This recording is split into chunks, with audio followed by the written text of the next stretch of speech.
Assalamualaikum warahmatullahi wabarakatuh. Selamat berjumpa kembali mahasiswa YAIN Salatiga di mata kuliah Statistika 1. Nah, saya berharap teman-teman semuanya selalu sehat dan selalu semangat untuk mengikuti perkuliahan online. Baik teman-teman, pada pertemuan kali ini topik pembahasan kita adalah tentang ukuran variabilitas. Oke ya, ukuran variabilitas kita akan membahas tentang pengertian dari variabilitas itu apa. Oke, saya lanjutkan. Ini variabilitas. Variabilitas adalah derajat penyebaran nilai-nilai variabel dari suatu tangensi sentral dalam suatu distribusi. Nah, di sini ya, kata kuncinya adalah penyebaran nilai-nilai variabel. Berarti ini kaitannya dengan penyebaran data atau tingkat variasi suatu data. Seperti itu ya. Jadi variabilitas itu kaitannya dengan penyebaran suatu data atau tingkat variasi data dalam suatu kelompok. Jadi, dalam penelitian biasanya itu data antara responden satu dengan responden yang lainnya biasanya berbeda. Nah, ketika data itu berbeda, kemudian bervariasi, maka perlu dilakukan uji statistika. Tetapi jika data itu tidak berbeda dan identik sama, cenderung identik sama, maka tidak perlu dilakukan uji statistika. Seperti itu ya. Oke, saya lanjutkan.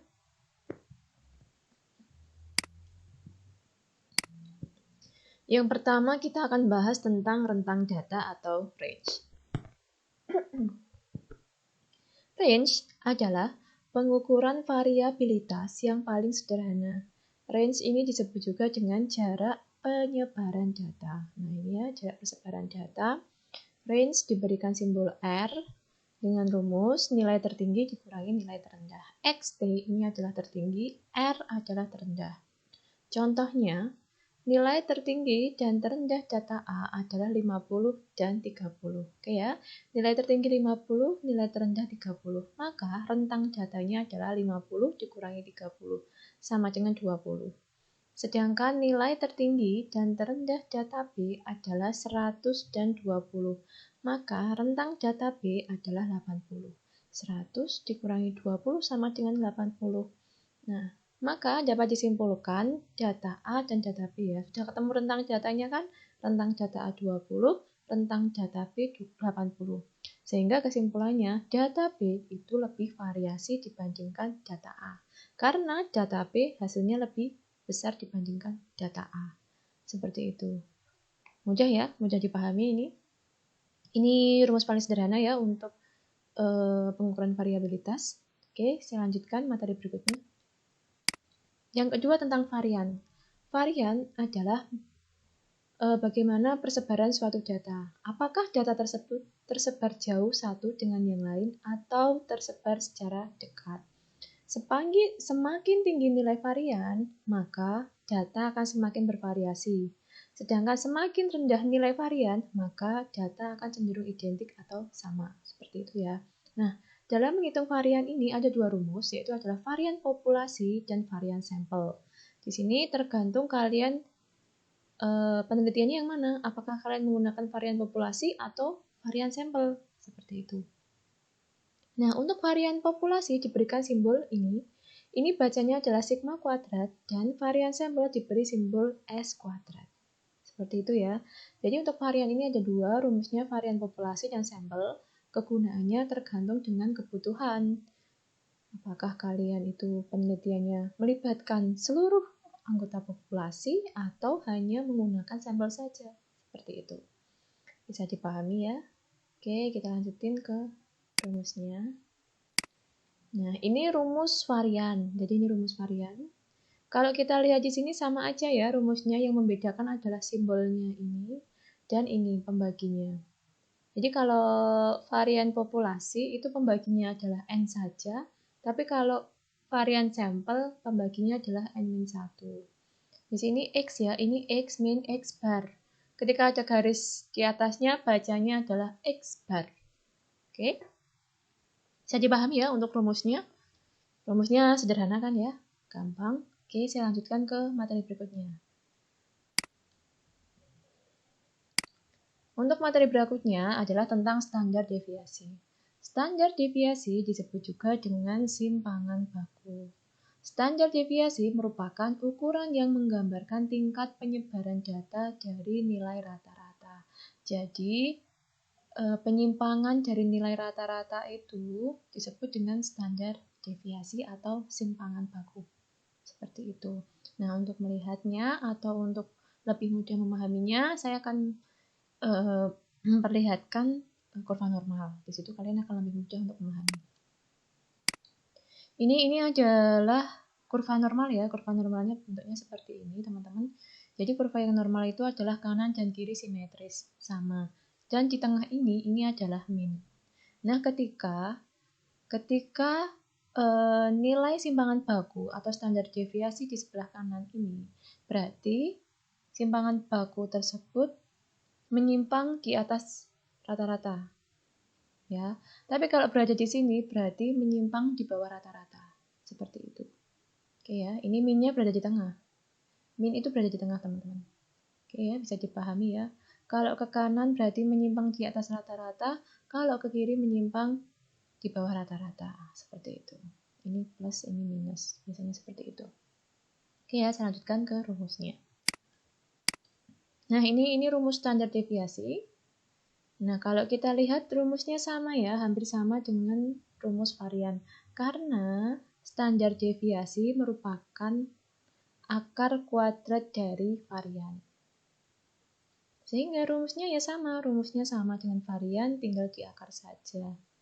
Oke ya, ini ada data tunggal sama data berkelompok. Disesuaikan saja yang mana penggunaannya, apakah data yang kalian gunakan termasuk data tunggal atau data berkelompok. Kemudian untuk penelitian kalian, apakah penelitian kalian itu melibatkan populasi atau sampel. Kalau populasi ya pakainya yang rumus populasi, kalau sampel ya pakainya rumus yang sampel. Seperti itu. Ini bisa dipahami ya teman-teman ya. Oke, bisa dipahami. Saya lanjutkan ke contoh soal teman-teman. Nah, ini ada contoh soal. Yang pertama ini contoh soal varian dan standar deviasi sampel untuk data tunggal. Data tunggal itu seperti ini ya, ini data tunggalnya. Cara pertama untuk menghitung varian dan standar deviasi adalah cari X-bar-nya dulu. X-bar itu ingat ya, X-bar itu min. Oke, kita cari min atau X-bar-nya dulu. Caranya bagaimana? Caranya adalah jumlah total X atau nilai dibagi jumlah total responden atau individu atau frekuensi. Nah, di sini jumlah total nilainya adalah 345 dibagi, ini jumlah respondennya ya, ada 5 sama dengan 69. Sudah ketemu X-bar atau min, maka selanjutnya X-nya ini dikurangi X-bar. Berarti 60 dikurangi 69 sama dengan min 9, 70 dikurangi 69 sama dengan 1, 65 dikurangi 69 sama dengan min 4, dan seterusnya. Oke ya, bisa dipahami ya. Jika sudah, selanjutnya adalah X min X barnya ini dikuadratkan. Nah, ini kan tadi sudah dicari ya. Ini min 9 dikuadratkan 81. 1 dikuadratkan 1, min 4 dikuadratkan 16, 1 dikuadratkan 1, 11 dikuadratkan 121. Totalnya adalah 220. Sudah ketemu semuanya, tinggal dimasukin ke rumus. Jadi, varian sama dengan ini kan, sigma X min X bar kuadrat per N min 1. Karena sampel ya, jadi 220 dikurangi 5 min 1 sama dengan 4 sama dengan 55. Oke, variannya ketemu 55. Karena standar deviasi adalah akar kuadrat, jadi tinggal diakar aja 55 sama dengan 7,4. Gampang kan? Bisa dipahami ya untuk ini varian dan standar deviasi. Oke, kita lanjutkan ke contoh berikutnya untuk data berkelompok. Ini contoh cara menghitung standar deviasi data berkelompok. Caranya sama aja teman-teman. Awal mulanya kita harus cari X-bar dan titik tengah. Ya. Karena ini datanya berkelompok, kita perlu mencari nilai X-nya dulu. Kita cari nilai X-nya dulu ya. Nilai X-nya adalah 91 plus 100 dibagi 2, sama dengan 95,5. 81 ditambah 90 bagi 2 sama dengan 85,5. 71 ditambah 80 dibagi 2 sama dengan 75,5. 61 tambah 70 dibagi 2 sama dengan 65,5 dan sampai bawah. Oke ya, sudah ketemu X-nya. Kemudian dicari F kali X. F kali X. 6 kali 95,5 sama dengan 573. Kemudian 8 kali 85,5 sama dengan 684. Kemudian 10 dikali 75,5 sama dengan 755. Kemudian 20 dikali 65,5 sama dengan 1310 dan seterusnya. Kemudian dijumlahkan semuanya. Ya, dijumlahkan semuanya. F kali X-nya tadi udah ketemu kan ya, 6070. Kemudian sigma F-nya ada 100. Nah, kita cari X bar. Kalau begitu sudah ketemu sigma Fx, sudah ketemu sigma F, makanya cari X bar atau min. X bar-nya berarti 6070 dibagi 100 sama dengan 60,7. Sudah ketemu X bar, selanjutnya X min X bar. X-nya tadi ini ya, 95,5 dikurangi 60,7 sama dengan 34,8. 85,5 dikurangi 60,7 sama dengan 24,8. 75,5 dikurangi 60,7 sama dengan 14,8. 65,5 dikurangi 60,7 sama dengan 4,8 dan seterusnya. Sudah dicari X min X barnya, kemudian X min X bar kuadrat. 34,8 dikuadratkan sama dengan ini.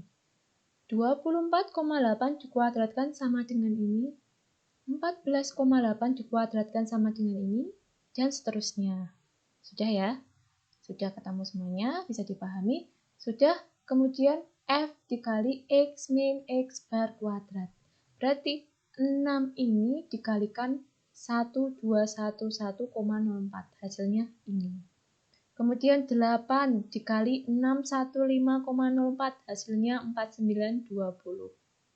Kemudian 10 dikali 219,04. Hasilnya 2190,4. 20 dikali ini.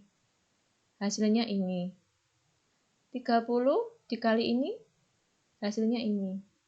Dan seterusnya ya sampai bawah. Kemudian ditotal. Totalnya ini 26096. Sudah ketemu totalnya, tinggal dimasukkan rumus. Berarti standar deviasi adalah akar 26096 dibagi N-1. N-1 N-nya 100 dikurangi 1 sama dengan 99. Sama dengan ini.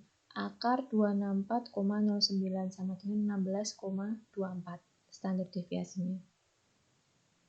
Oke. Bisa dipahami ya. Jadi caranya sama. Ini cuma angka-angkanya agak besar saja teman-teman ya. Oke, saya lanjutkan ya ke rumus yang kedua untuk standar deviasi data berkelompok. Nah, ini teman-teman ada rumus yang kedua untuk standar deviasi data berkelompok.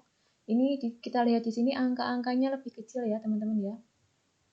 Nah, ini caranya menggunakan rumus ini sama kayak cara mengerjakan menggunakan min terkaan teman-teman. Jadi kita mencari kelas yang letaknya berada di tengah. Ya, kita mencari kelas yang letaknya berada di tengah. Nah, kalau menurut saya kelas yang letaknya berada di tengah adalah ini 61 sampai 70. Jika sudah ketemu kelas yang letaknya berada di tengah, maka selanjutnya saya akan mencari X aksen. Nah, ini ya. Ingat ya, untuk kelas yang letaknya berada di tengah, maka X aksennya selalu 0. Itu patokan ya, ini sebagai patokan bahwa kelas yang letaknya berada di tengah, X aksennya selalu 0. Sudah, patokannya 0 di sini berarti atasnya plus 1, plus 2, plus 3. Bawahnya min 1, min 2, min 3, min 4. Seperti itu. Sudah ketemu X aksennya, kemudian F kali X aksen. 6 kali ini. 8 kali plus 2. 10 dikali plus 1. 20 dikali 0. 30 kali min 1. Ya, sampai bawah. kemudian dijumlahkan totalnya ini, min 48. Kemudian ini cari X aksen dikuadratkan. Ini dikuadratkan 9, 2 dikuadratkan 4, 1 dikuadratkan 1, 0 dikuadratkan 0, dan seterusnya. Oke, bisa dipahami ya. Selanjutnya adalah F kali X aksen kuadrat. F kali X aksen kuadrat. Jadi, 6 ini dikali ini. 8 dikali ini. 10 dikali ini. 20 dikali ini. 30 kalikan 1. 18 dikali 4. 6 dikali 9. 2 dikali 16. Sudah kan ya? Nah, hasilnya ini ya. Ini adalah total F kali X aksen kuadrat. Sudah ketemu semuanya ya? Sudah ketemu semuanya, tinggal dimasukkan. Ya, ini tinggal dimasukkan saja. I-nya, untuk I ingat ya, adalah batas atas nyata dikurangi batas bawah nyata. Batas atas nyatanya adalah 30,5, batas bawah nyatanya adalah 20,5. Sama dengan 10 tuh, semuanya pasti sama. Ini tinggal dimasukin 10, kemudian akarnya tinggal dimasukin ya. Ini N-1 jadi 99. Nah, sudah ketemu kan? Hasilnya sama 16,2, cuma angka-angkanya lebih kecil untuk menghitungnya, seperti itu. Untuk varian dan standar deviasi untuk data tunggal dan data berkelompok bisa dipahami ya, teman-teman ya. Nggak susah kan ya? Gampang. Oke, kalau begitu saya lanjutkan ke materi berikutnya.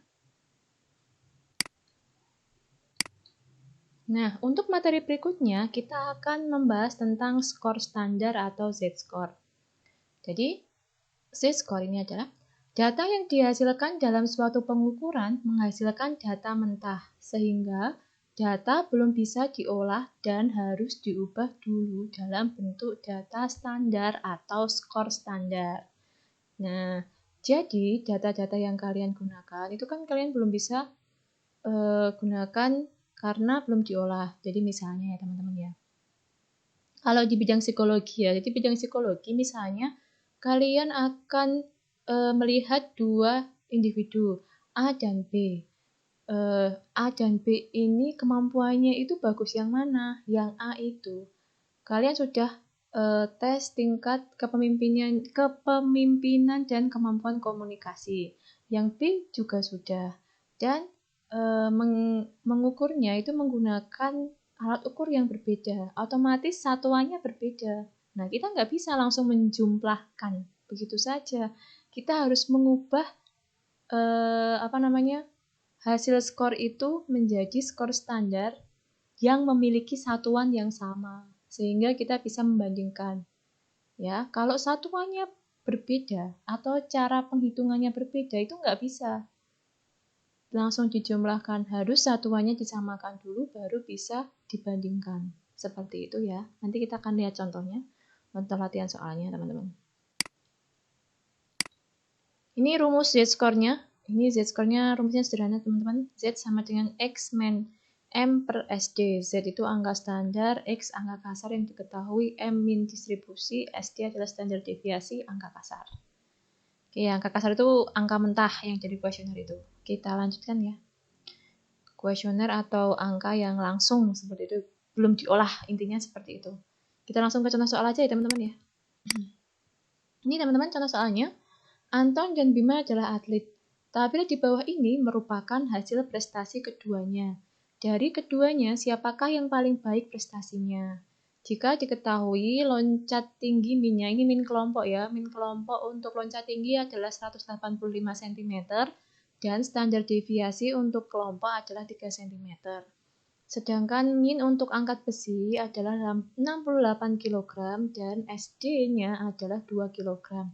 Nah, kalau di sini kita nggak bisa langsung melihat, oh ini prestasinya yang lebih yang mana, kita langsung ditambah kemudian dibagi 2 itu nggak bisa, karena ini satuannya berbeda. Seperti itu, kita harus menyamakan dulu menjadi skor yang terstandar, baru kita bisa membandingkan keduanya, manakah yang paling baik prestasinya, seperti itu. Kita lihat ya cara mengerjakannya. Ini teman-teman. Ini diketahuinya tadi ya. Tadi kan kita lihat diketahuinya ini ya, loncat tingginya itu hasilnya ini, skor mentahnya Anton ini, skornya mentah Bima ini ya. Kita langsung masukin ke rumus. Skor standar Anton. Ini adalah skor mentah atau X dikurangi min kelompok tadi ya, 185, kemudian dibagi standar deviasi kelompok. Oke, sama dengan 1 plus 1. Ya, gampang kan ini hitungannya. Kemudian ini, Z-score untuk Bima, loncat tinggi ya. Loncat tingginya Bima itu skornya 185, skor kasarnya. Kemudian minnya 185 dibagi standar deviasi kelompoknya tadi 3, sama dengan 0. Ini kurang ini 0 kan, 0 dibagi 3 sama dengan 0. Gampang ya untuk hitungannya. Kemudian selanjutnya kita menghitung skor standar angkat besi.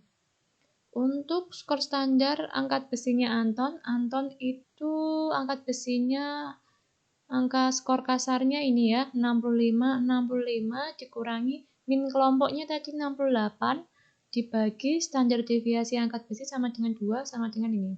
Min 1,5. Hitungannya ini 65 kurangi 8 dibagi 2. Oke ya, gampang. Kemudian selanjutnya adalah Z-score dari Bima.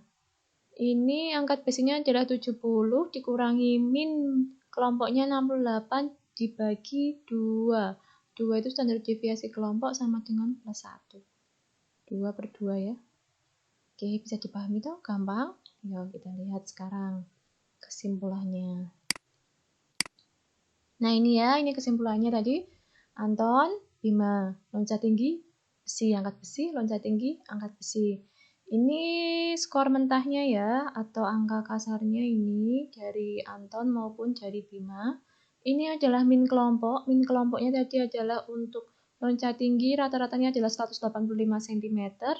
Ini Bima 185 cm ya, untuk minnya sama, yang pasti minnya kelompok. Karena minnya kelompok, standar deviasinya juga sama, karena standar deviasi kelompok.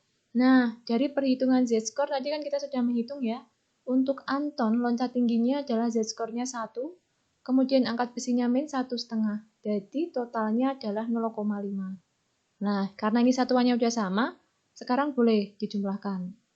Kalau Bima, tadi Z-score-nya untuk loncat tinggi 0, angkat besinya 1, berarti plus 1, seperti itu.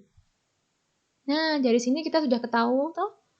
Jadi manakah yang prestasinya lebih baik? Prestasinya yang lebih baik adalah Bima. Jadi di antara Anton dan Bima, prestasinya yang lebih baik adalah Bima. Seperti itu. Oke ya, bisa dipahami ya untuk Z-score ini.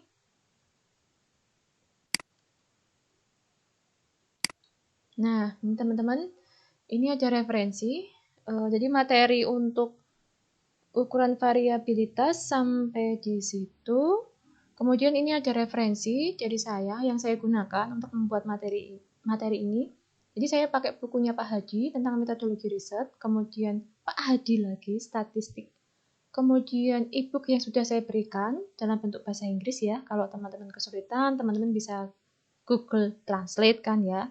Kemudian Pak Sugiono, statistika untuk penelitian, seperti itu. Kalau teman-teman belum bisa memahami materi ini, teman-teman bisa baca referensi-referensi ini. Kalau teman-teman tidak punya referensi ini atau kesulitan dalam membaca e-book yang sudah saya berikan, teman-teman bisa googling materi yang sama dari sumber yang terpercaya. Begitu ya teman-teman ya. Jadi hari ini itu saja yang perlu saya sampaikan materinya. Terima kasih sudah melihat video saya. Selamat belajar, tetap semangat. Wassalamualaikum warahmatullahi wabarakatuh.